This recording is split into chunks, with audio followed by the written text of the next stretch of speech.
Hi and welcome to Connected. Today we've got a packed show for you with a bit of a history flavour. First up we'll be talking to Meg McKavanagh, the manager from the Newstead House in the city.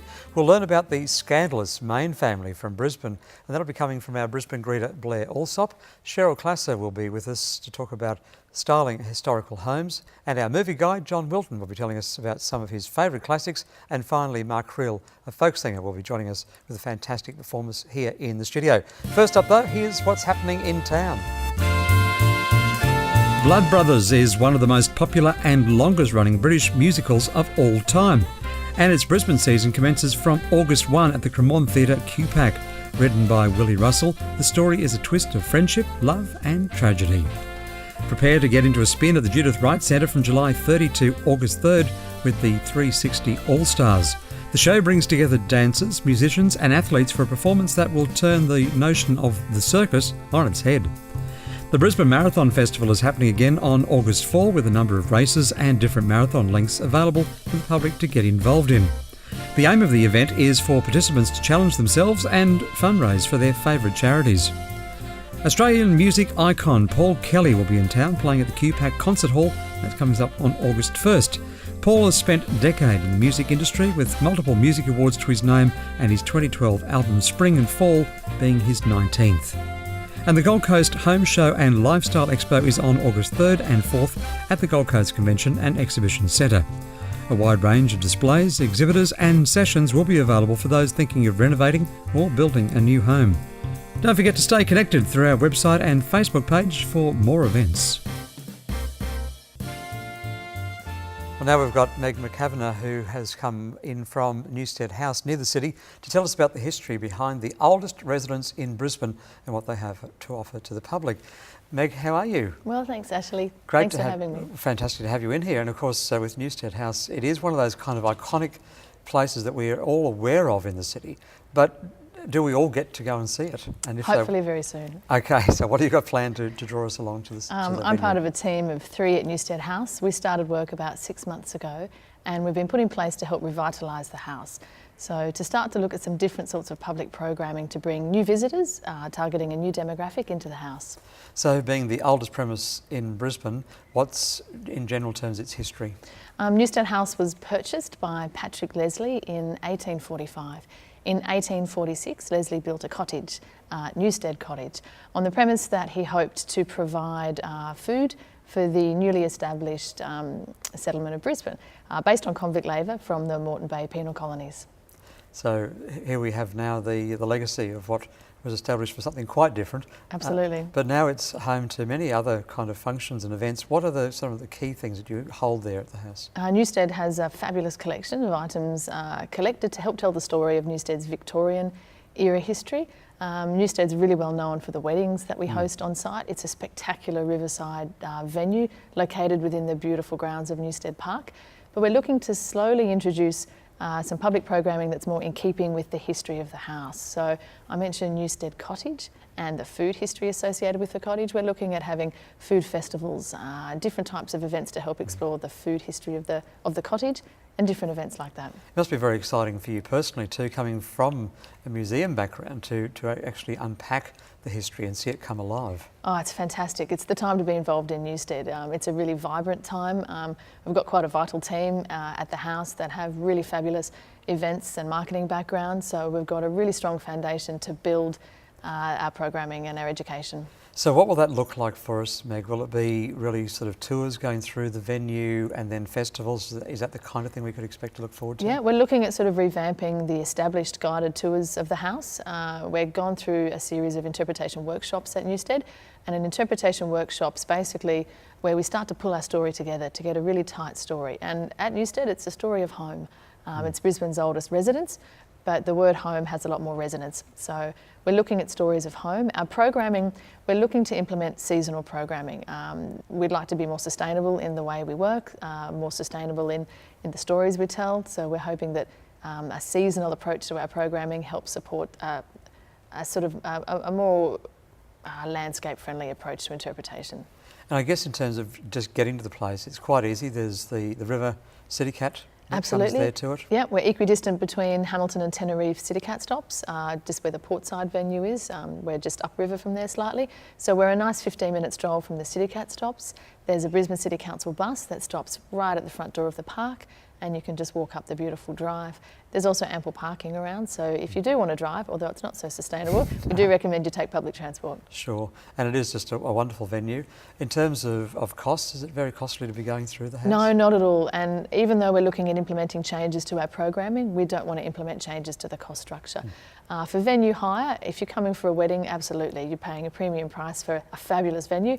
But day-to-day entry into the house, you're looking at anywhere between $4 and $15 for a concession card to a family. So it's really quite reasonable. Yes, absolutely. And one of those things that I guess, as I said in the introduction, quite often we're aware of it, but we often walk past some of these wonderful icons, but taking time to actually visit and to enjoy what we have in our own city. Absolutely, and hopefully our programming will draw people in. Absolutely. Well, certainly all the very best, Meg, with what you have planned for the future. We look forward to visiting and seeing all that's happening there. Thanks very much, Ashley. Thanks for having me.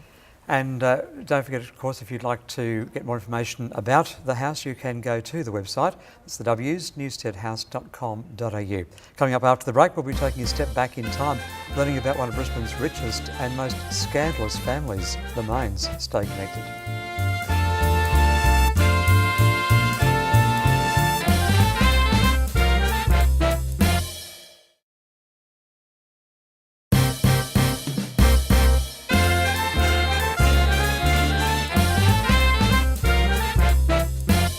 Welcome back. This week our Connected team travelled to Brisbane CBD with our Brisbane greeter Blair Alsop to discover a vital part in our capital city's history. Enjoy.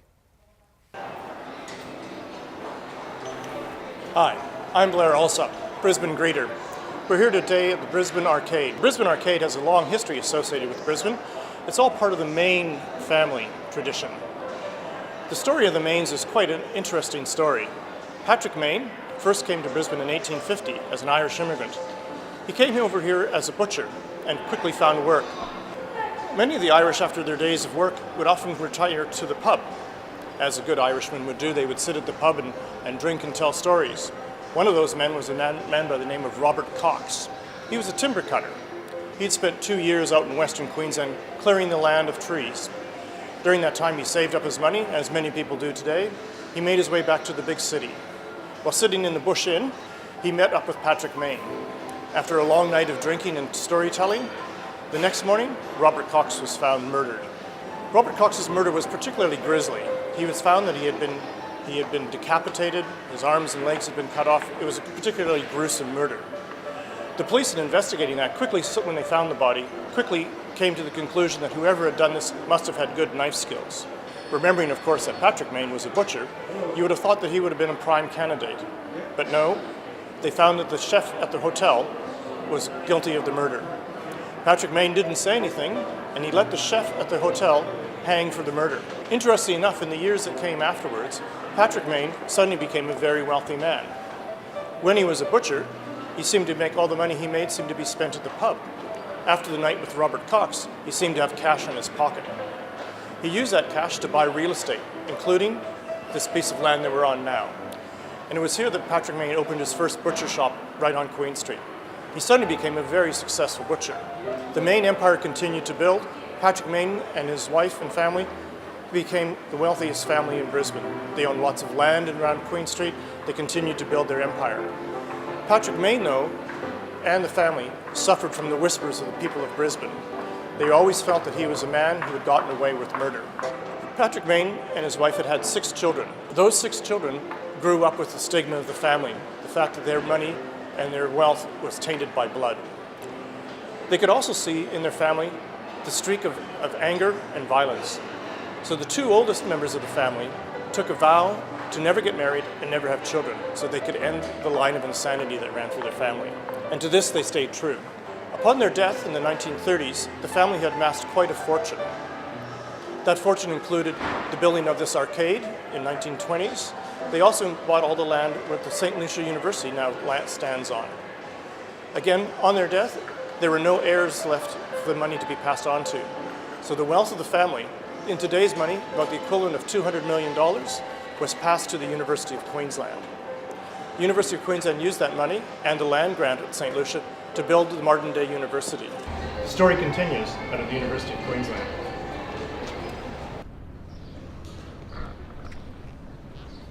We continue the legacy of the Main family out here to the University of Queensland in St. Lucia. As we'd seen in the city, Patrick Main created quite the business empire and a legacy for his family through their property holdings. Of the 6 children that Patrick and Mary Main had, only one of them became a professional and an educated and worldly civilized man, and that was Dr. James Main. James's legacy is quite different from that of his father. His legacy is this university out here in St. Lucia. The reason the university is located here in St. Lucia is from James's love of rowing, which he acquired while he was over in England studying. Let's go down to the rowing club and hear more of James's story.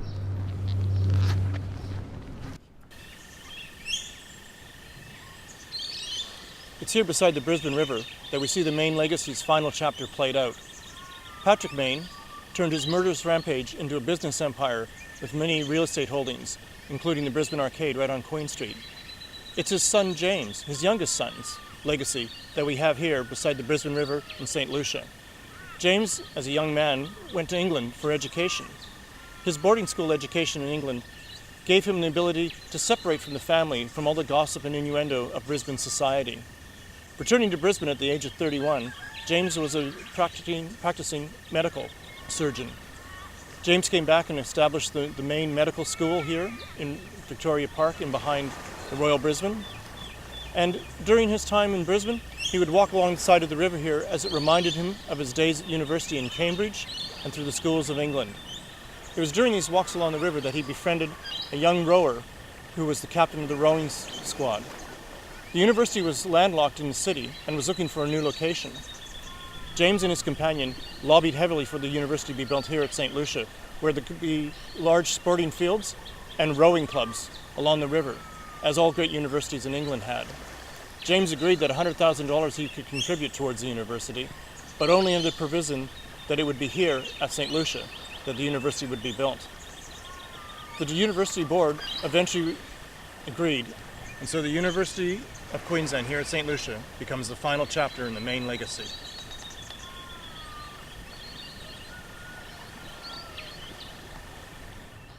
Well, thank you, Blair. That certainly was very informative. Well, here in the studio with us now, I'm talking with Cheryl Classer, who's a professional house styler and who has seen many a historical home in her time. Hi, Cheryl. How are you? Hello, good. And of course, being based in Ipswich City, there's many wonderful heritage homes. And I guess in terms of first impression, there, like all homes, it will become very important to make sure that the place before sale looks absolutely spot on. That's true, yes. And to stay true to the integrity of the building is pretty important as well when you're dealing with heritage homes. So I guess let's just set up the context though for our viewers in the sense of understanding that when we're talking about first impressions, and we know that's what lasts, Yes. In selling a home, this is where you come in. So whether it's an older home or a new home, tell me, you know, what it is that you're now starting to look for and what is it the actual buyer is looking for in a home? Well, today with all the programs on television about, presenting homes and renovating, etc., buyers are very picky and they know exactly what they're looking for. They want to walk in and they don't want to have to do any work.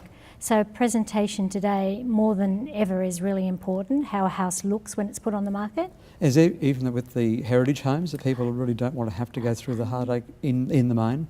Well, to a certain extent, yes. They say with heritage homes that you should do the minimum, but then again do what has to be done. So, and keeping sympathetic to the era is really important. So you wouldn't put in a laminated kitchen or paint colours. You have to be a little bit sympathetic as well to the era. Yeah. I just love the fact that someone like you can walk in and you just go, that needs to move, this needs to happen. I just marvel at that particular skill. But that's exactly what you do though, isn't it? Absolutely. I didn't realise that other people couldn't see things like that, but it just, when I walk in I can see what needs to be moved, what would work, what won't work. And it's really, it works off, it pays off in the end, yes. Sure. Yeah. So I guess the old idea of selling a house and putting the oven on an hour before and cooking muffins, is that all kind of old school? Some people still brew coffee because there's nothing like the aroma of coffee in a house. I did have a client who used to put a roast on every time they had an open on a Saturday, and you did walk in and it just smells fantastic. But it's really attention to detail, Yes. to the actual property. When somebody walks up the door, if they come and there's a cracked tile or, you know, something that's not quite right, then they proceed to look through the house and look for faults. But if they arrive and everything looks really, you know, presentable, then they walk in and start to look at a home as how I would fit in here. That's certainly an incredibly important point, isn't it? Because as you say, if there's an error from the outset, what else is going on here in this place? Exactly, yeah. So what do you advise? How do you step a person through? They come, they call you, say, I want to sell my home. What's the process? Well, I go and I walk through the house with them and find out, you know, what their needs are.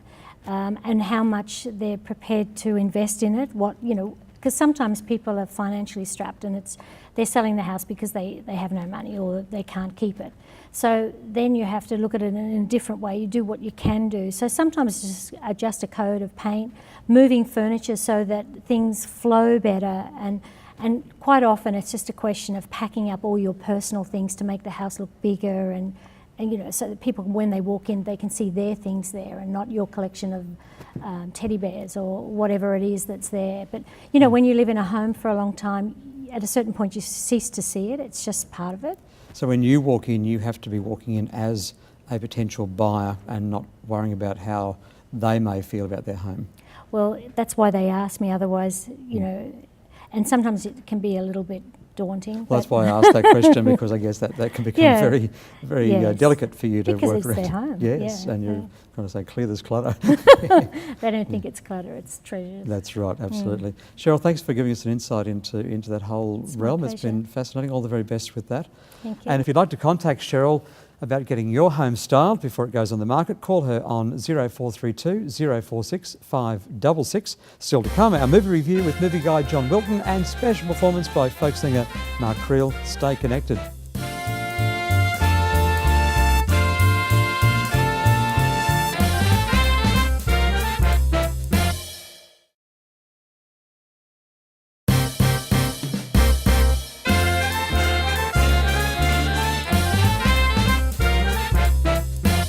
Welcome back. Now to tell us about his favourite classic movies is our resident movie guy from Network Video, John Wilton.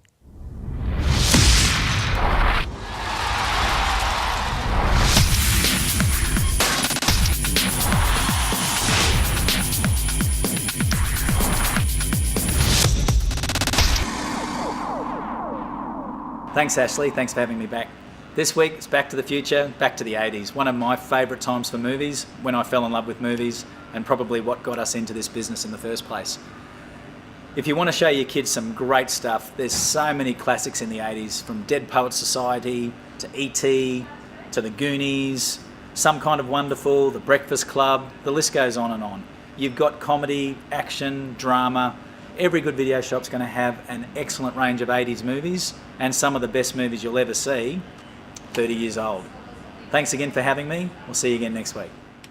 Well, thank you very much, John. As now, of course, with me is our performer, Mark Creel. How are you, Mark? I'm well, thanks, Ashley. Great to have you with us. It's a pleasure to be here. We have a look at your album in just a moment, but just a little bit of background on yourself. You've been performing for a number of years around the city?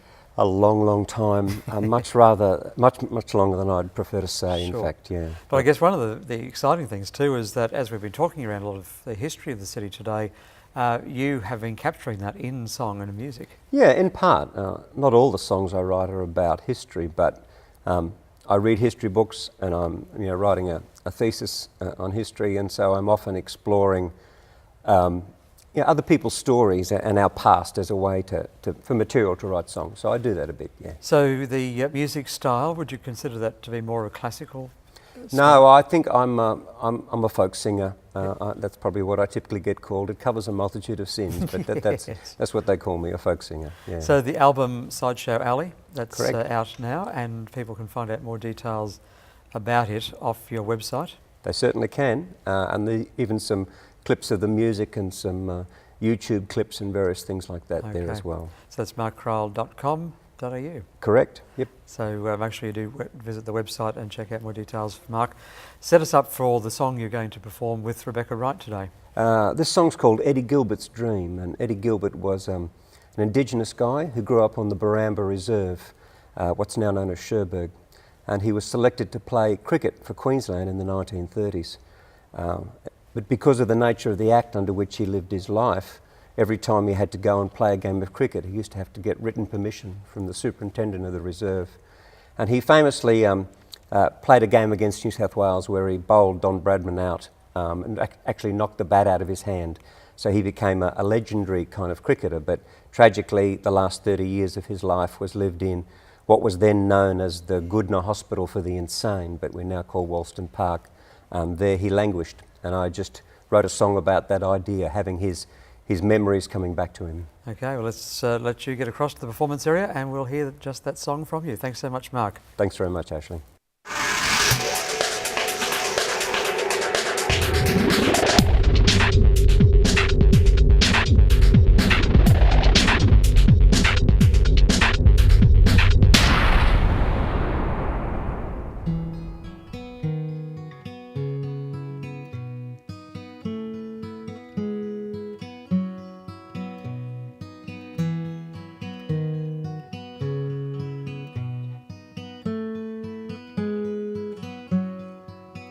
In Eddie Gilbert's dream,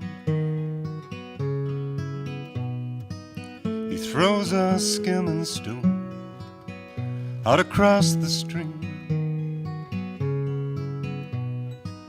at the Barambo Bogey Hole. Sun beats down on a black boy's skin, white fellas beat down too. There's reading, writing, arithmetic. An old way is gone for new, and Eddie Gilbert's dream. They're chanting in the stands on a rolling green, with a Red Bull in his hand.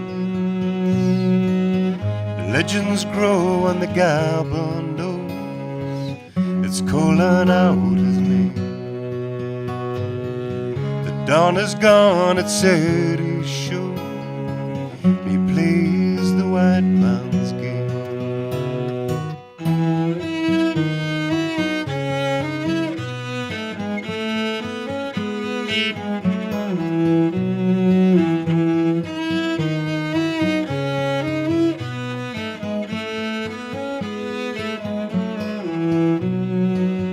Stumps are drawn, the game will end. Alone now on the ground, for X-Man's the only friend.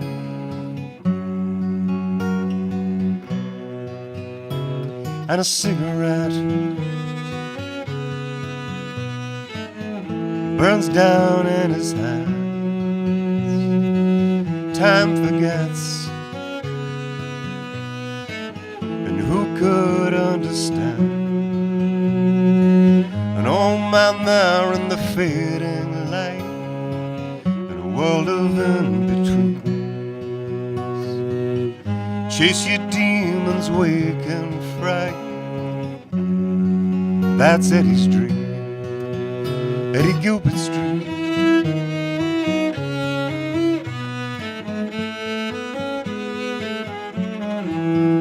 Eddie Gilbert's dream.